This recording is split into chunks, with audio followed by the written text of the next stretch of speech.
हमार तपस्या के भंग कैलाश महाकाल। वो गलती से आसमान से सांप राधा के ऊपर गिरला और फेंकलिए तो गलती से रउआ ऊपर आ गए। एमे इनका कौनो गलती नहीं है बाबा। चुप! गलती गलती होला। ए मूर्ख लड़की, तू हमरा पे सांप फेंक के हमार तपस्या भंग कैले। आज हमारा अगर साधना पूर्ण हो गई रही तो हमरा के सिद्धि प्राप्त हो गई रही। महाकाल, तू इंसान होके जानवर जैसन व्यवहार कैले बाड़े। आज हम तोरा के श्राप दे रहल बानी।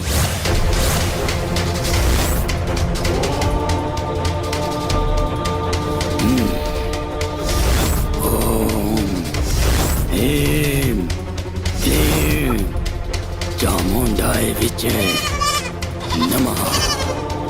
Oh, Him, Him, Him, Chamundai Viche, Namaha. जो बकरी बन जो।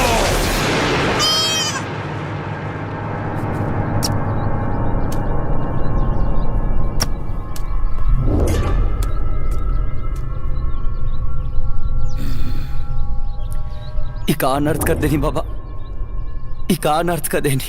जवन गलती हमार राधा ना के ले रही, वो गलती के सजा हुआ हमारा राधा के दे देनी। ये अनर्थ हो गई बाबा। आप का हुई बाबा? राधा राधा राधा हम स्वयं भ्रमित बानी बच्चा। इतना अनिष्ट श्राप हमरा कंठ से कैसे निकल गई बच्चा? प्रतीत होता यह विधि के विधान रहल है बच्चा। जवन होनी रहल है वो तो हो गई बच्चा। ऐसा मत बोली बाबा। रघुवत अद्भुत और अपार चमत्कारी शक्ति के मालिक बानी बाबा, अपार शक्ति के मालिक बानी। हमरा पर कृपा करी बाबा, हमारी राधा के पहले जैसे बना दी बाबा। असंभव, ये संभव नहीं खे बच्चा। जैसे धनुष से निकलल बाण और मुख से निकलल वाणी वापस ना होला, वही तरह हमार श्राप वापस ना हो सकेला। तो ठीक बा, हमरों के श्राप दे दी और चराग के भस्म कर दी। कैसे कि जब राधा ही ना रही है तो हम जी के का कर बाबा? हम का करब जी के? एक बिना हम ना जी पे बाबा, ना जी पे। राधा के प्रति तो हर प्रेम के प्रकाष्ठा के अनुभूति हमरा हो गई बा बच्चा। किंतु जैसे परमेश्वर के कोनो रूप ना होला बच्चा, वैसे ही प्रेम के भी कोनो रूप ना होला। अगर सच में तू राधा से प्रेम करेला तई बकरी से भी तोहरा वही तरह प्रेम करे के चाहिए। हम जानत नहीं बच्चा, तू जानवरन से बहुत प्रेम करेला, लेकिन ओकर मांस खाए में भी तोहरा बहुत आनंद आवेला। किसान के लगे जे साटाल वो काटाल।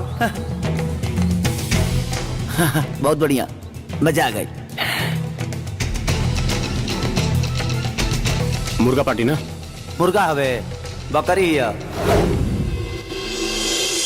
उहे आनंद तोहरा के पाप के भागी बना देले बा। उहे पाप के प्रायश्चित करे के मौका ये ऊपर वाला तोहरा के देले बाड़े। बाबा जब ऐसा बात बना तो हम अपने पाप के प्रायश्चित जरूर करब और हम सब कुछ छोड़ दे और शाकाहारी बन जाए और हर जीव जंतु जानवर से प्यार करब तक का हमारा था पहले जैसे हो चाहिए ना। सूर्य के उदय होते ही ये बकरी बन गई है, लेकिन सूर्यास्त होते ही ये वापस राधा के रूप में आ गई है। और हाँ, जब भी तू बकरी के प्रतिबिंब में देखबा तोहरा के तोहार राधा नजर आई। बाबा कहीं सच में हो जाई।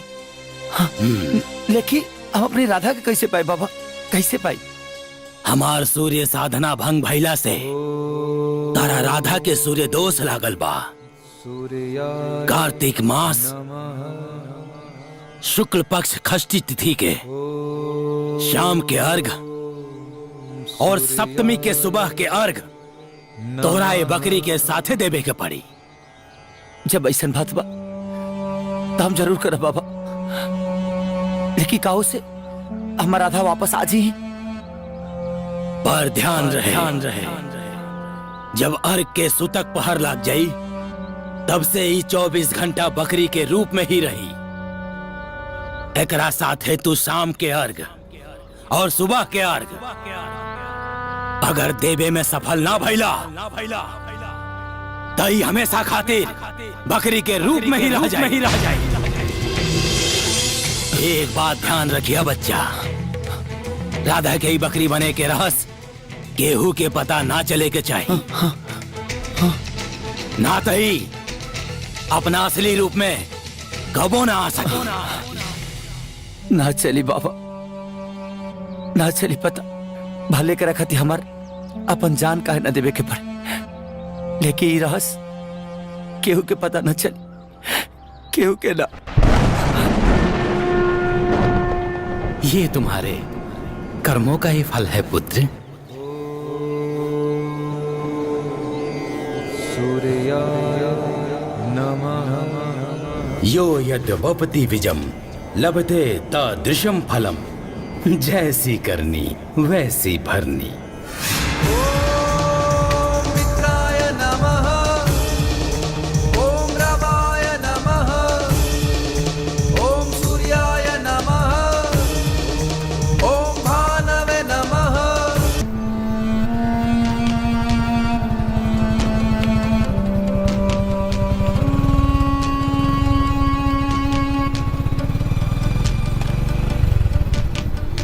जब भी तू ई बकरी के प्रतिबिंब में देखबा तोहरा के तोहार राधा नजर आई।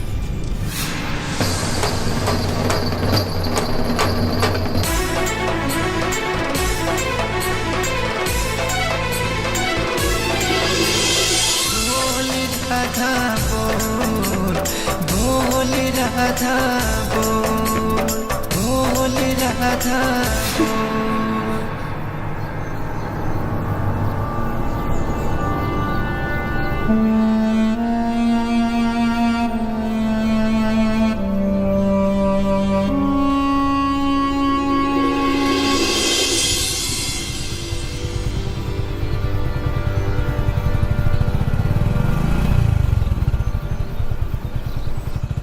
अरे ठीक से पकड़ ना। हाँ लो ना। अरे घर आ गेल राधा, घर आ गेल। लो देख लो, तार सुपरमैन बकरी मैन बन के आइल बड़े। नौकरी लेवे गई रहे, अब बकरी लेके आइल बा। अरे ये सब तू का करत रहे ले रे? पहले तू ये बकरी सकरी बाहरे करत रहले, अब घरों में ले आवे लगले। माई का ई बकरी नहीं है, का हिया? चमत्कारी बकरी है। चमत्कारी? एकर नाम राधा। राधा? राधा बात ऐसा बना कि हमरा पूजा और भक्ति से इतना ना खुश हो गए हैं अगर बाबा कि आशीर्वाद करके हमरा झोली में डाल दिले है। मामा भैया कुछ ज्यादा नहीं खा फेंकत। ए भगनी, हम तो लपेटते बानी, तनी तहो लपेट ले। कुछ ज्यादा होता का चाहते लोग हैं? माई कुछ डाकनी हाकनी पिचासनी बहुत घुमतारी सा। उससे पहले कि राधा के नजर गुजर लग जाओ, जल्दी से गृह प्रवेश करा दे।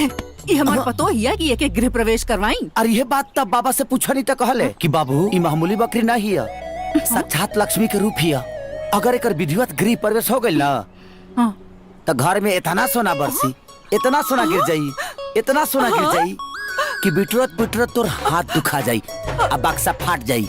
कुछ लोग के हम आवारा लगता नहीं है, नकामा बुझाता लो, लेकिन अब गाँव में चलब ना तो लोगों कही कि करोड़पति किसान जाता का। गृह प्रवेश पक्का करवाई।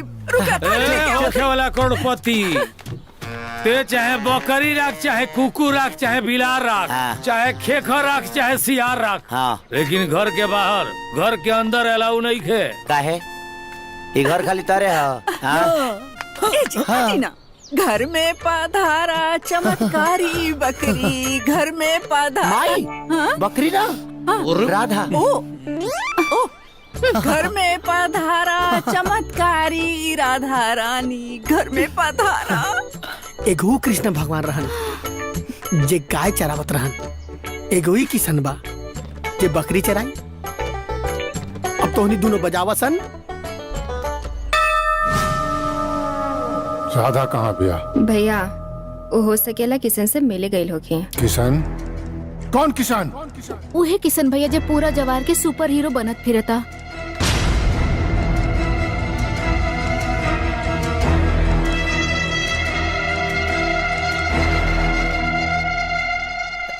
खाला हाँ खाला, छोड़ा फालतू लोग पर ध्यान मत दो। ए भगनी, यही से कहल जाला हर बहे त खर खाए और बकरी अचार खाए। चमत्कारी बकरी हिया। चलावे ला हर तू हाँ, चलवाई हर तरह के खैबा चार ना सुधरबो। सॉरी भगना, माई मिस्टेक। नो बकरी, only for Radha. Good bye good boy. Thank you thank you.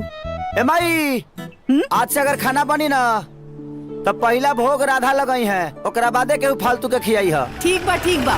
दूसरी तू हतन बकर बकर करत रहेले।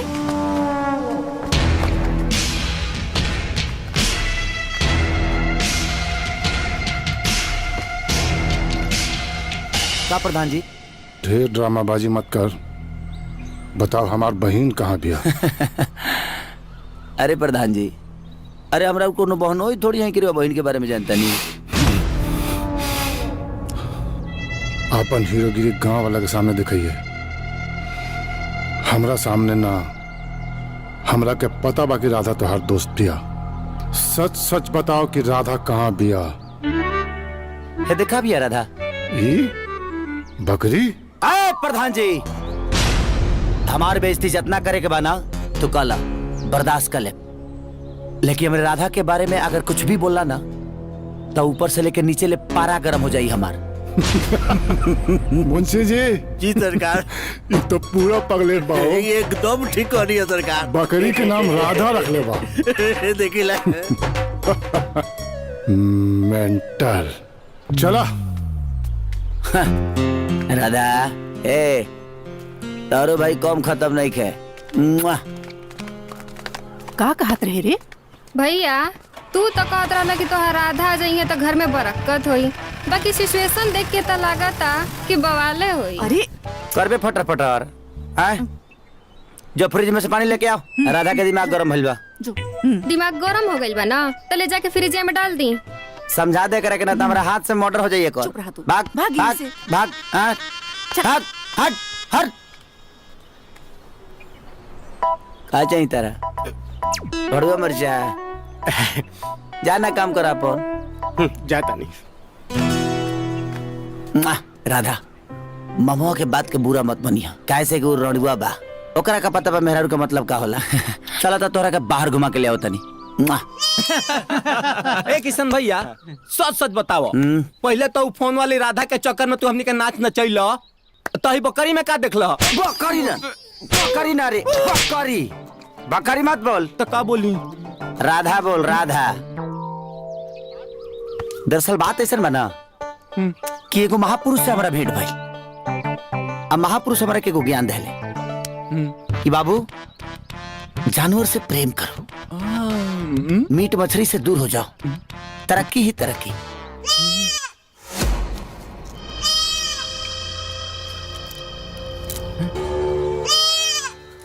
सूर्य के उदय होते ही ये बकरी बन गई है, लेकिन सूर्यास्त होते ही ये वापस राधा के रूप में आ गई है।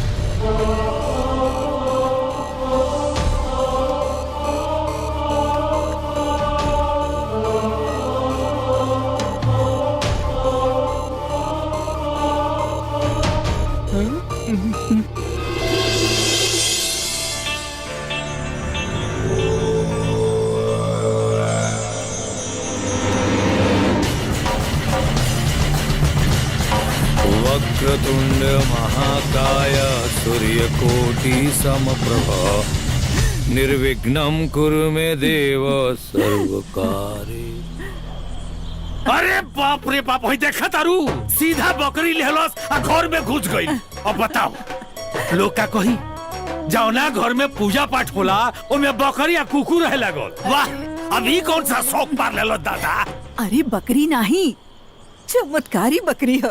एक दिन रउआ देखा ओकर चमत्कार से ना हमार पूरा घर जगमगा जाई। अरे वो कौन अलादीन के चिराग ना कि घर जगमगा जाई। घर तब जगमगाला जब आदमी कर्म करेला, माता पिता के सेवा करेला। ये कुकुर बिलार पालला से चमत्कार ना होला। चटनी खाए हमरा दिमाग के चोखा बना के खा जाना। साजी के बेरा में घर में बकरी, चलो निकले कैसे। तोरे के कॉलेज में न की जैसे बात कर। राधा तो का तो राधा राधा माने चमत्कारी बकरी है। इज्जत से तनी बतियाओ। चल निकल, हट। चमत्कारी बकरी। सारा पागल हमरे घर में बना सकारे। राधा, अरे राधा, ओने कहाँ जाता रू? आए सब पागल उगल बड़ा सा ओने मत जा, ना तो रहे ना दिहा सतारा के। सुता।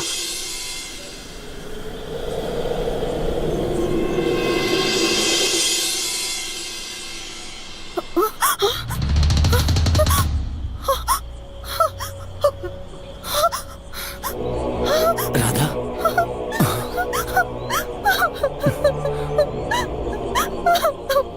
ये हमारा था।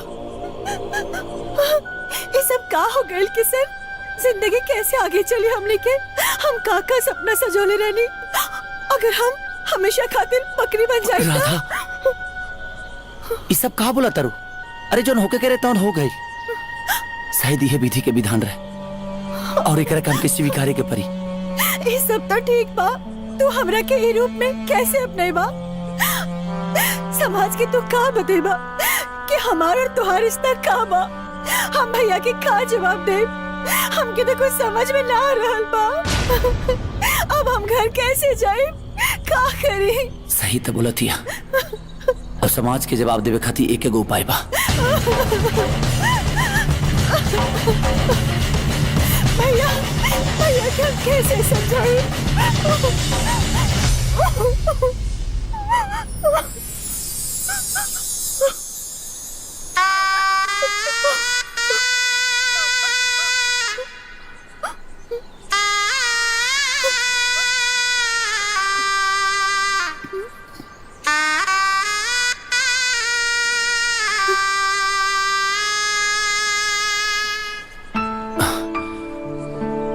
राधा तक किसन के ना हो पाईली, देखिए किसन के ई राधा जन्मों जन्मांतर खाती मिल गई। तू कहा तले हो ना कि समाज के का जवाब देव। आज से तुम्हारी पत्नी हो गई। हाँ, हमेशा खाती। Kisan, I love you Radha. I love you two.